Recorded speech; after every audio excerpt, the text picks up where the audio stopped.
the day laborers sleep under the stars. And sometimes somebody will sing, "At night I lie beneath the sky, the stars above become my roof, my pillow a bitter thistle bush." The luckiest or the oldest take refuge in a hayloft for the night. One day Luigi is told that Don Agatino, an elderly venerated grafter of pistachio trees, wants to talk to him. It is important to know that pistachio trees are divided into male and female, and that one male tree, which Sicilians call a scornabeco, is enough for 8 females. Before a female tree can produce fruit, it must live for at least 12 years. But in the 12th year, before anything else, it must be grafted. Otherwise, it won't produce anything. The female tree, however, is capricious. The graft will either take on the first try, or if it doesn't, it means the tree wishes to remain unwedded, and there's no way you can ever get it to change its mind. 12 years down the drain, tending a sterile tree. Anyone who owns a pistachio grove, however, is sitting on a gold mine. The pistachio nut is very much in demand and fetches a very high price. An acknowledged master of the art of pistachio grafting, Don Agatino has just lost his assistant, who picked up and emigrated to America. And so he offers to teach Luigi, who he has heard is an honest, hard-working lad, the art of grafting, so he can take his place.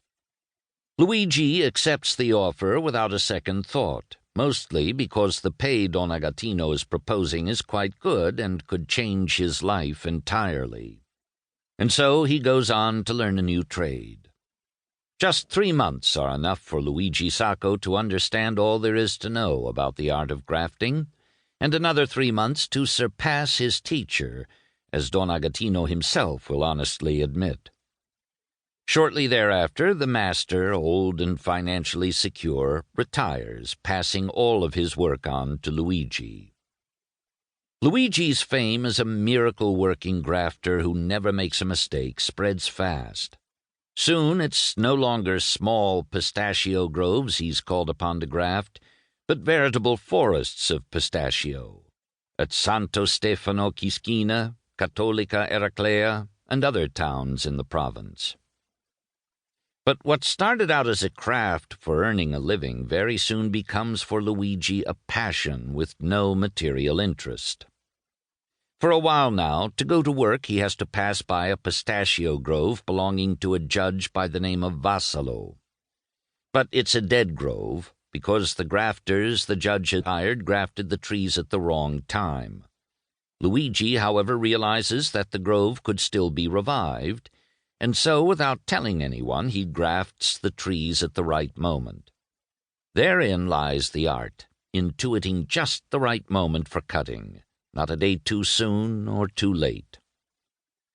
A few days later, the judge's overseer runs to his boss and tells him how the pistachio grove has re-blossomed miraculously.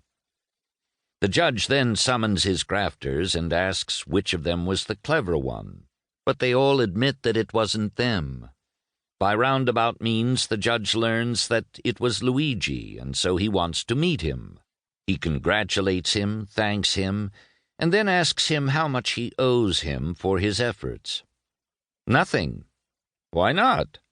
"Because I did that work for my own pleasure, not on your orders." And he won't accept so much as a cent.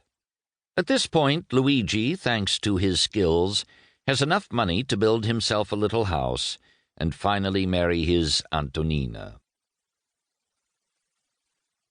Meanwhile, however, starved as he is for work, he discovers another trade that earns well and that he can practice between one grafting job and another. It's so strange a trade that to hear of it one feels immediately like laughing. Flycatcher. It was a pharmacist and owner of a pistachio grove he'd tended who made him the proposal. "You feel like catching flies for me?" Luigi gave him a puzzled look. "Are you joking, sir?" The pharmacist explained that the flies he's supposed to catch land on the leaves of elder bushes and suck them. They are very rare, and they show up in those parts only.